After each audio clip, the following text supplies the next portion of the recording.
दोस्तों, स्वागत है आप सभी लोगों का राजस्थान एकेडमी पर। मैं परवीन सिंह आप सभी लोगों के साथ में, जैसा कि आप सभी लोग जानते हैं, लगातार सेकंड ग्रेड मैथ्स की क्लासेस लेकर के जुड़ा हुआ हूं।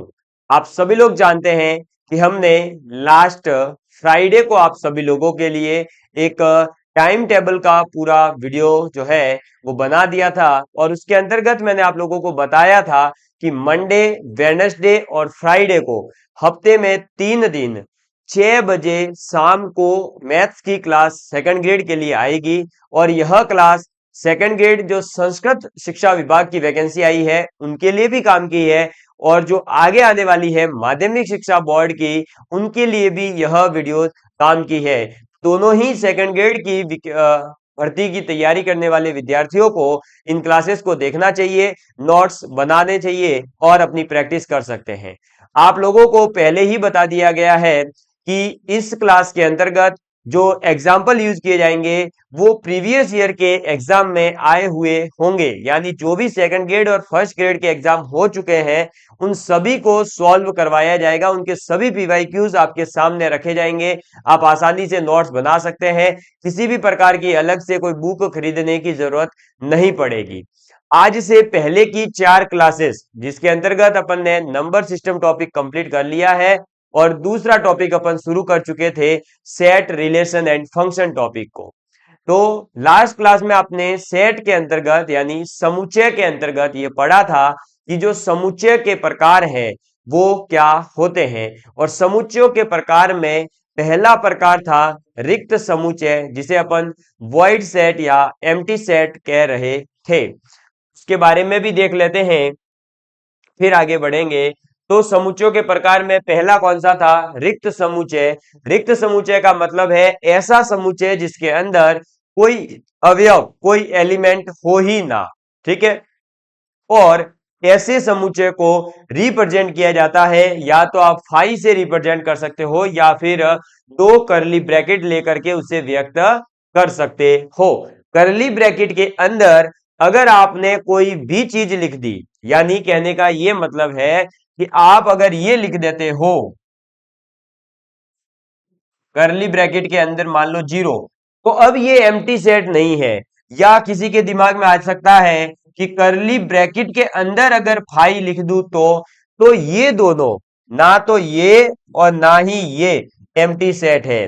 ये दोनों ऐसे समुच्चय है जिनके अंदर एक अवयव है। इसके अंदर 0 अवयव है, इसके अंदर फाई अवयव है। समझ में आ गई बात? तो जब भी एम्प्टी सेट यानी रिक्त समुच्चय को प्रदर्शित करना है तो आप लोगों को केवल और केवल दो करली ब्रैकेट यूज करने हैं, उनके बीच में, उनके अंदर किसी भी प्रकार की कोई चीज नहीं लिखनी है। ये मैं क्लियर कर चुका था और आज भी वापस से आपके सामने इसको क्लियर कर दिया है। फिर अपन ने कुछ एग्जाम्पल देखे थे कि देखिएगा, जैसे एक्स है जो कि बिलोंग करता है जेड में। जेड का मतलब है इंटीजर नंबर। मैंने आपको ये बताया है कौन सा समुच्चय किसको रिप्रेजेंट करता है। ठीक है। तो ये किसको रिप्रेजेंट कर रहा है? ये रिप्रेजेंट कर रहा है आपके किसको?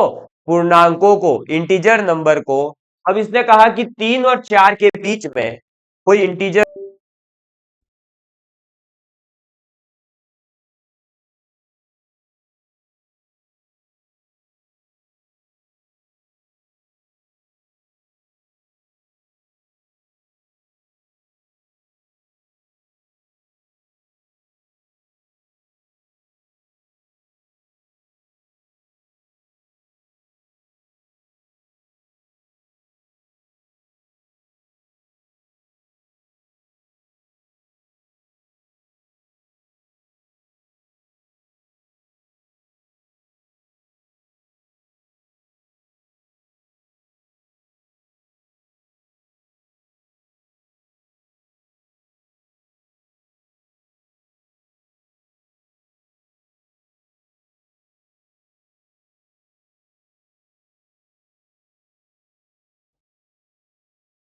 एक से छोटा कौन सा इंटीजर पॉसिबल था?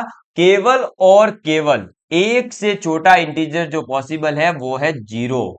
नहीं सर, आपने तो बोला था कि इंटीजर का मतलब प्लस माइनस दोनों संख्या होती है, और एक से छोटी जितनी भी नेगेटिव है वो सब होगी। बिल्कुल सही बात है ना।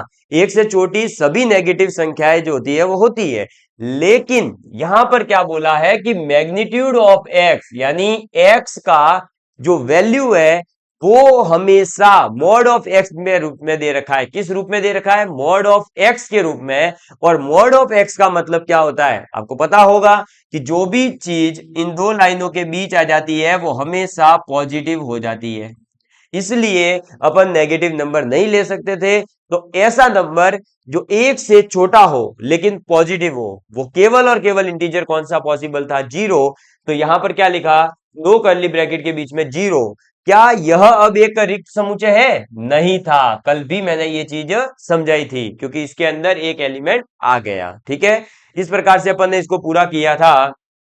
आज अपन फिफ्थ नंबर की क्लास के अंदर आगे के समुच्चयों के बारे में पढ़ेंगे, और आज अपन सबसे पहले पढ़ेंगे एकल समुच्चय के बारे में।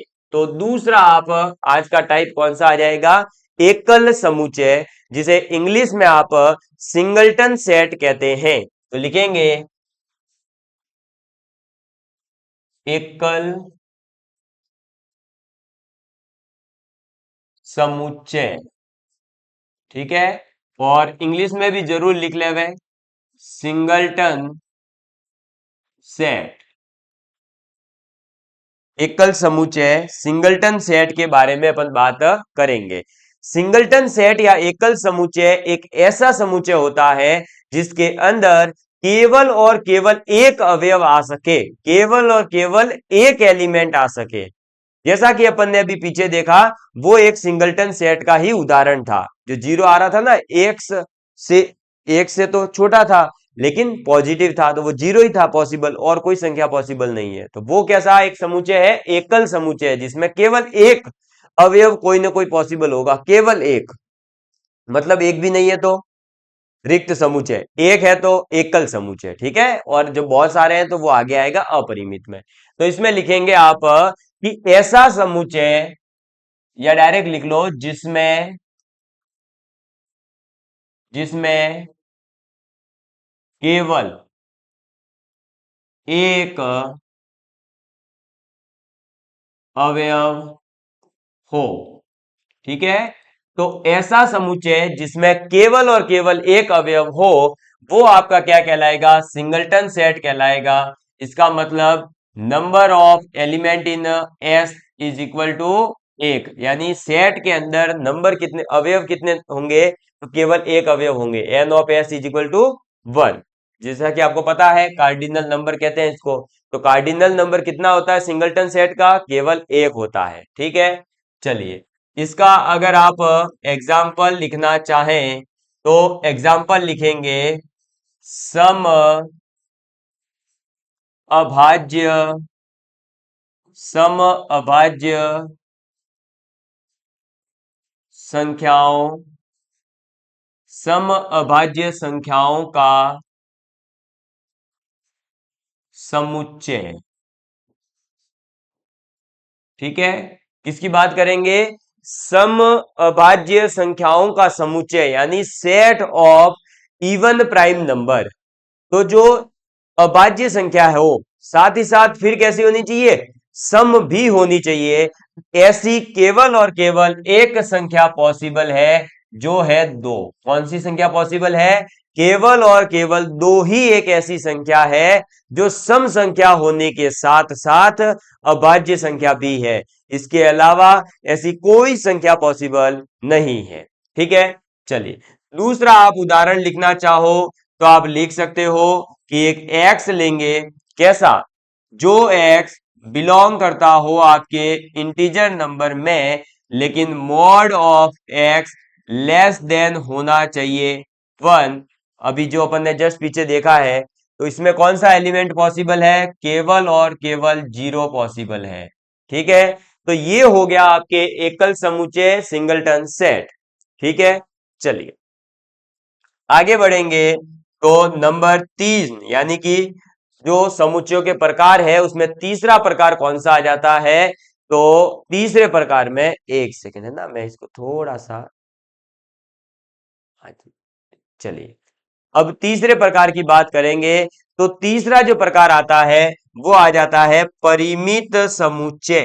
कौन से समुच्चय आ जाते हैं? परिमित समुच्चय। और परिमित समुच्चय को कहते हैं फाइनाइट सेट। इंग्लिश में क्या कहोगे आप? Finite set. अगर कोई इंग्लिश मीडियम का स्टूडेंट है तो उसे भी समझ में आ जाएगा। फाइनाइट सेट का मतलब है कि एक ऐसा समुच्चय जिसके अंदर अवयवों की जो संख्या है वो एक निश्चित संख्या होगी। अवयवों की संख्या कैसी होगी? निश्चित होगी। निश्चित होने का मतलब ये हो गया कि आप कह सकोगे, आप अवयवों को गिन पाओगे कि 2 अवयव है, 4 अवयव है, 5 अवयव है, 6 अवयव है। समझ में आ गई बात? तो परिमित समुच्चय का मतलब क्या हो गया? एक ऐसा समुच्चय जिसके अंदर अवयवों की संख्या को गिना जा सके, या जिसके अंदर अवयवों की संख्या सीमित हो, उसे अपन परिमित समुच्चय कहते हैं। तो लिख लेंगे, वह समुच्चय वह समुच्चय वह समुच्चय जो रिक्त समुच्चय हो। यानी एक तो खाली भी हो सकता है ना, खाली होने का मतलब भी वो एक तरह से आपका परिमित समुच्चय ही कहलाएगा। तो वह समुच्चय जो रिक्त समुच्चय हो या रिक्त समुच्चय हो या अवयवों की संख्या सीमित हो, अवयवों की संख्या सीमित हो, अवयवों की संख्या सीमित हो, परिमित समुच्चय कहलाता है। परिमित समुच्चय होता है। समझ में आ गई बात? क्लियर? अब इसमें उदाहरण आपको लेना है तो आप कोई भी उदाहरण ले सकते हो जो आपकी इच्छा करे। इसमें बहुत सारे उदाहरण पॉसिबल है। जैसे आप इंग्लिश के स्वरों का उदाहरण ले सकते हैं, यानी जो वोवेल्स हैं वो 5 होते हैं, आपको पता ही है। कॉन्सोनेंट का उदाहरण ले सकते हो, आपको पता है कि 26 जब टोटल वर्ड है, टोटल अपने होते ही कितने हैं? 26 ही तो होते हैं भाई, है।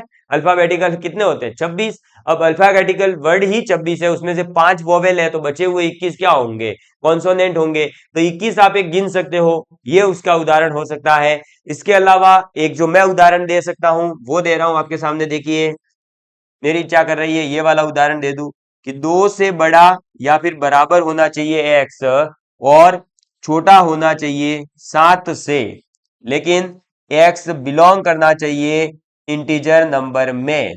तो ये एक परिमित समुच्चय कहलाएगा, क्योंकि इसके अंदर आने वाले जो अवयव होंगे वो कौन कौन से होंगे? तो देखिए, x 2 हो या 2 से बड़ा होना चाहिए और इंटीजर नंबर होना चाहिए।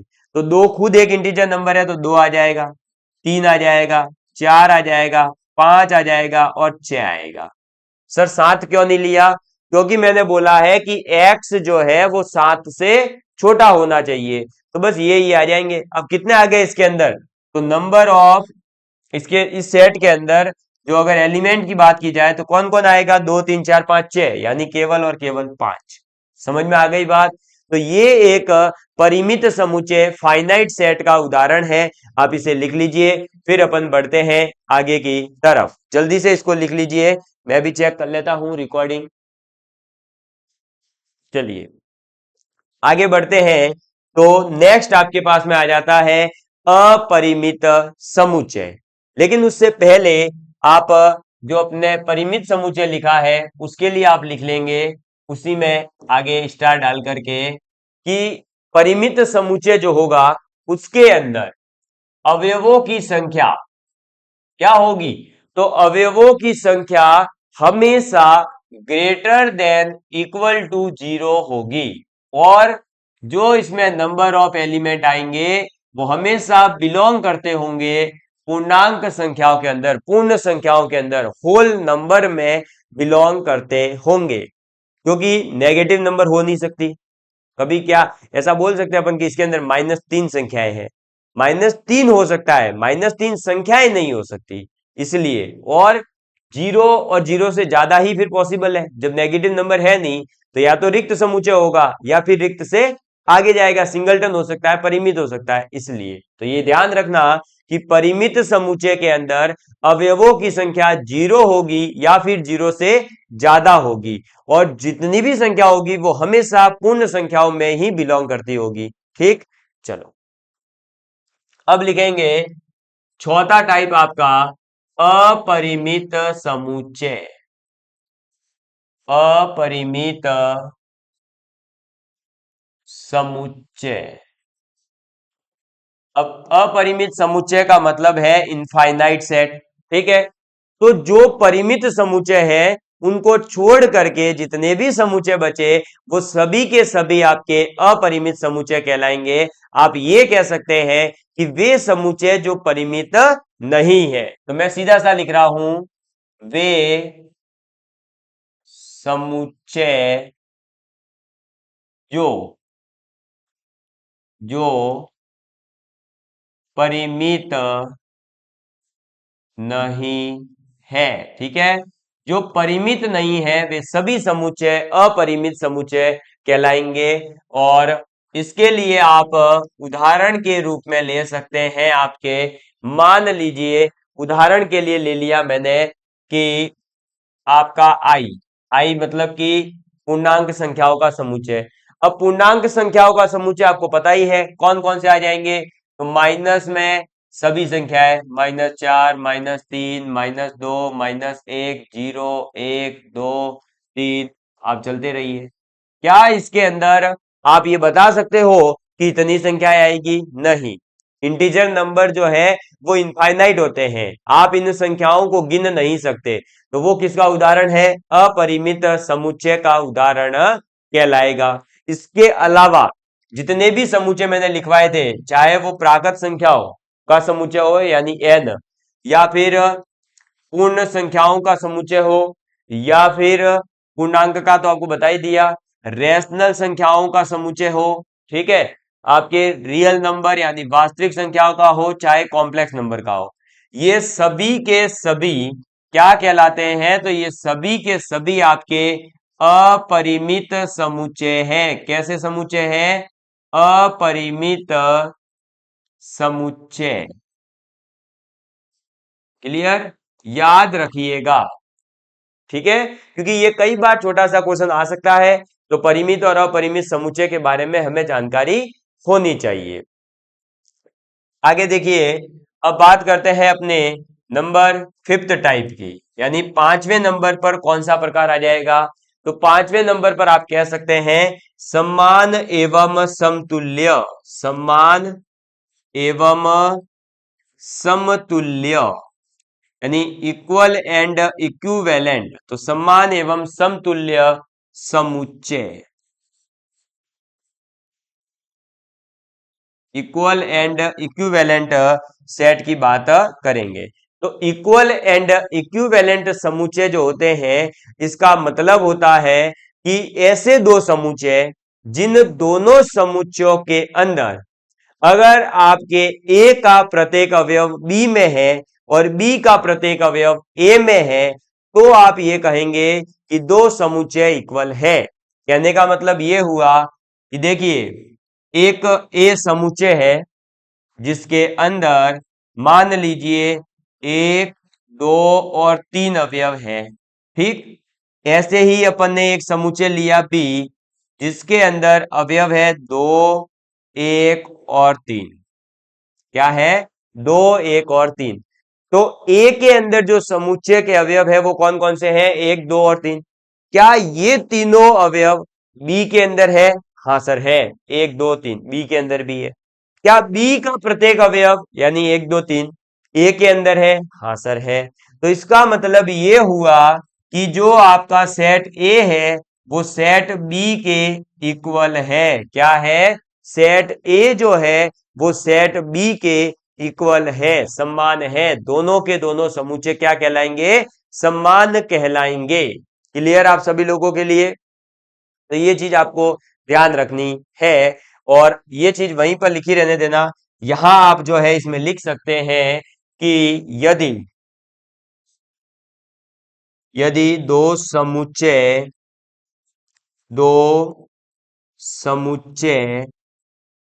ए व बी के प्रत्येक अवयव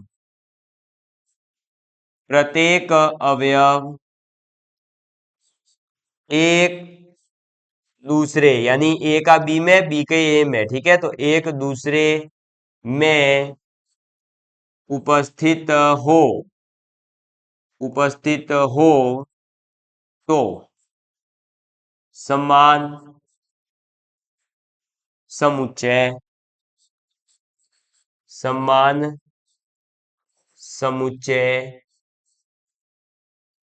कहलाते हैं।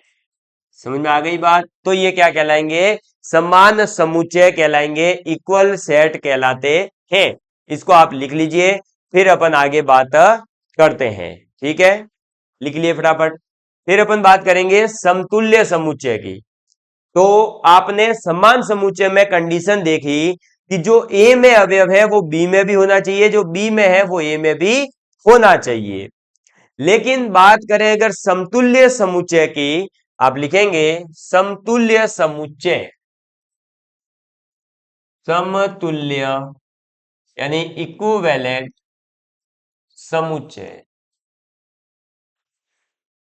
अब समतुल्य समुच्चय का मतलब होता है कि मान लो एक ए समुच्चय है जिसके अंदर है अवयव 1 2 3 और 4, ठीक है, और एक बी समुच्चय है जिसके पास में ए ई आई ओ। क्लियर? अब देखो, एक समुच्चय है ए जिसके पास में 1 2 3 4 है, एक समुच्चय है बी जिसके पास में ए ई आई ओ है। अब ये ए और बी दोनों के अंदर अगर हम कंपैरिजन करें, तुलना करें, तो क्या अवयव समान है? नहीं है। क्लियर? दोनों के अंदर अवयव अलग अलग है। लेकिन बात की जाए तो इसके अंदर भी 4 ही अवयव है और बी के अंदर भी 4 ही अवयव है, यानी number of element in A is equal to number of element in B. Clear? A और बी दोनों समुच्चयों के अंदर जो अवयवों की संख्या है वो बराबर है, और जब अवयवों की संख्या बराबर है तो फिर आप केवल क्या कहोगे? इनको समतुल्य कहोगे। जब अवयवों की संख्या बराबर है तो समतुल्य कहोगे, और जब अवयव भी बराबर है और अवयवों की संख्या भी बराबर है तो आप क्या कहोगे? समान समुच्चय कहोगे। समझ में आ गई बात? अच्छे से एकदम क्लियर है? ठीक है, तो अब आप इसमें जो है लिखना चाहो तो लिख सकते हो कि दो परिमित परिमित समुच्चयों में यदि अवयवों की संख्या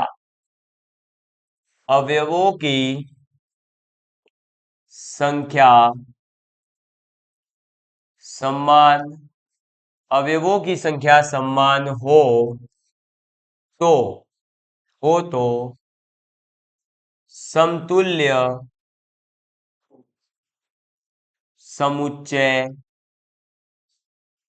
समतुल्य समुच्चय कहते हैं। क्लियर? समझ में आ गई बात? तो अब आपका जो है यहां पर यह समान समुच्चय और समतुल्य समुच्चय का भी कॉन्सेप्ट कंप्लीट होता है। और आपको बता दूं कि जहां अपन ने पीछे देखा कि ए बराबर बी लिखा था, मैंने क्या लिखा था? ए बराबर बी, तो ये तो है समान समुच्चय का प्रतीक।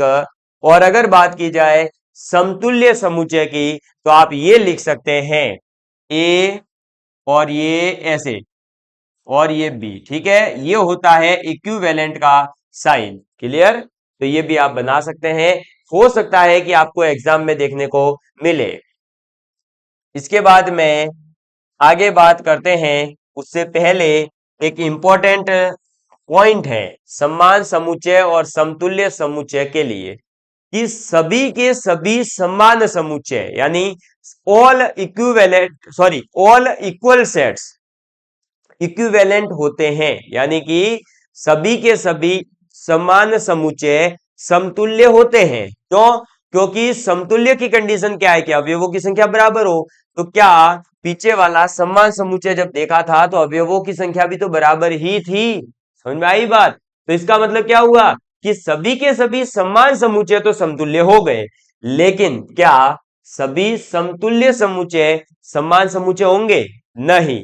क्लियर? तो ये पॉइंट याद रखना, ये कई बार स्टेटमेंट्स के रूप में आपके सामने आ सकता है और पूछा जा सकता है। तो लिखेंगे कि सभी समान समुच्चय, सभी समान समुच्चय, सभी समान समुच्चय समतुल्य होते हैं, समतुल्य होते हैं, लेकिन लेकिन सभी समतुल्य, एक मिनट है ना ये, लेकिन सभी समतुल्य समुच्चय, समतुल्य समुच्चय समान नहीं होते, समान, क्या हो रहा है इसको, समान नहीं होते हैं। क्लियर?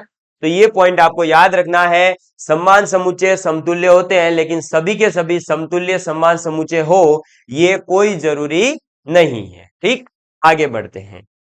अब समान और समतुल्य समुच्चय के बाद में बात आ जाती है उप समुच्चय की, सबसेट की। तो अब आप हेडिंग डालेंगे उप समुच्चय, और ये बहुत काम की हेडिंग है, क्योंकि उप समुच्चय से रिलेटेड क्वेश्चन तो एग्जाम में देखने को मिलेगा ही।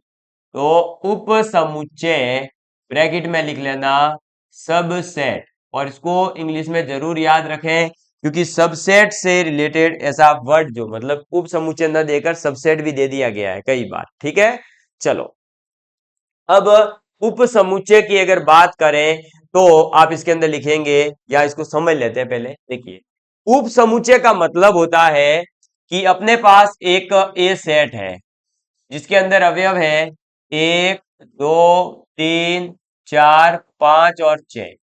एक सेट था ए जिसके अंदर 1 2 3 4 5 6 ये अवयव है। एक अपन ने लिया बी सेट, और बी सेट के अंदर अवयव आ गए 2 3 और 4। क्या आ गए? 2 3 और 4। अब मुझे एक बात बताइए कि बी का प्रत्येक अवयव ए के अंदर उपस्थित है या नहीं है? तो बी का प्रत्येक अवयव ए के अंदर है। देखो, 2 ये रहा, 3 ये रहा, 4 ये रहा। इसका मतलब ये जो बी है ये ए का ही भाग है। ये बी क्या है? ए का भाग है। और भाग का मतलब क्या होता है? डिवाइड करना और सब करना। सब करना यानी सब, अपन कहते हैं ना कई बार कि इसके इतने सब, इसके इतने उपखंड बन सकते हैं, इसके इतने उपभाग हैं। वैसे ही ये उप समुच्चय शब्द भी निकला है कि ये तो हो जाएगा आपका क्या? समुच्चय। ये तो क्या हो जाएगा? समुच्चय। और इस समुच्चय का ही भाग है बी, इसलिए इस बी को कहेंगे उप समुच्चय। क्या कहेंगे? उप समुच्चय। तो जैसे देखो भाई, एक होता है क्या? जिला कलेक्टर। फिर एक होता है ना अतिरिक्त जिला कलेक्टर। समझ में आई बात? या उप जिला कलेक्टर। तो वैसे ही यहां पर भी यही है कि एक समुच्चय है, उस समुच्चय का भाग है ये बी, जिसे अपन कह रहे हैं उप समुच्चय यानी सबसेट। समझ में आ गई बात? क्लियर है? क्लियर है एकदम अच्छे से? बस तो ये चीजें जो है आपको ध्यान रखनी है। अब उप समुच्चय आपको समझ में आ गया होगा कि इसका मतलब होगा कि यदि समुच्चय ए का प्रत्येक अवयव समुच्चय बी में हो तो ए जो है वो बी का क्या कहलाएगा? बी का क्या कहलाएगा? उप समुच्चय कहलाता है। बस ये ध्यान रखना। तो अब इसको मैं एक बार साइड में कर देता हूं और डेफिनेशन लिखवा देता हूं ताकि आपको बाद में रिवाइज करने में आसानी होगी। और ये जो है आपका यहीं रख रहा हूं मैं, इसे जरूर लिख ले वे, क्योंकि समझना तो ये है, जो लिखवाया जाएगा वो तो सिर्फ और सिर्फ याद होना चाहिए, हम बोल सकें, बस इसके लिए। ठीक है, तो लिखेंगे अब कि यदि अब मैं डायरेक्ट सेट ही लिख रहा हूं, बार बार समुच्चय नहीं लिख रहा। तो यदि सेट ए का प्रत्येक सेट ए का प्रत्येक अवयव सेट ए का प्रत्येक अवयव सेट बी में उपस्थित उपस्थित हो तो उपस्थित हो तो set A set A set B का उपसमुच्चय सबसेट उपसमुच्चय कहलाता है। समझ में आ गई बात? तो यदि जो है सेट ए का प्रत्येक अवयव, तो यहां देख रहे हो आप सेट बी का प्रत्येक अवयव 2 3 4 किसमें उपस्थित है? सेट ए में। तो सेट बी तो क्या हो गया? उप समुच्चय। और सेट ए जो है जिसे अपन समुच्चय कह रहे हैं, इसी को आप आपकी इच्छा के अनुसार जो है कभी सुपर सेट भी कह देते हैं या अधिसमुच्चय भी कह देते हैं। ठीक है, तो ये भी ध्यान रख लेना इसको, अधिसमुच्चय सुपर सेट। अरे भाई जो बड़ा है उसको तो क्या कहोगे? सुपीरियर ही कहोगे ना, सुप्रीम कोर्ट सबसे बड़ा कोर्ट होता है। तो ऐसे यहाँ पर सुपर सेट यानी सबसे बड़ा सेट, और उससे छोटा सेट है उसको कह रहे हैं सब सेट, बस। ठीक है, और इसी उदाहरण को मैं यहाँ लेकर के आ रहा हूं अब। ठीक है ना, वापस से, ताकि आप लोगों को कंफ्यूजन नहीं हो। और ये आप लिख लीजिए अब, ये लिख लीजिए आप आसानी से, है ना। चलिए, तो ये आपको समझ में आ गया होगा, उपसमुच्चय क्या होगा, अधिसमुच्चय क्या होगा, दोनों चीजें एक साथ आपके सामने क्लियर कर दी है। और इसको रिप्रेजेंट कैसे किया जाएगा?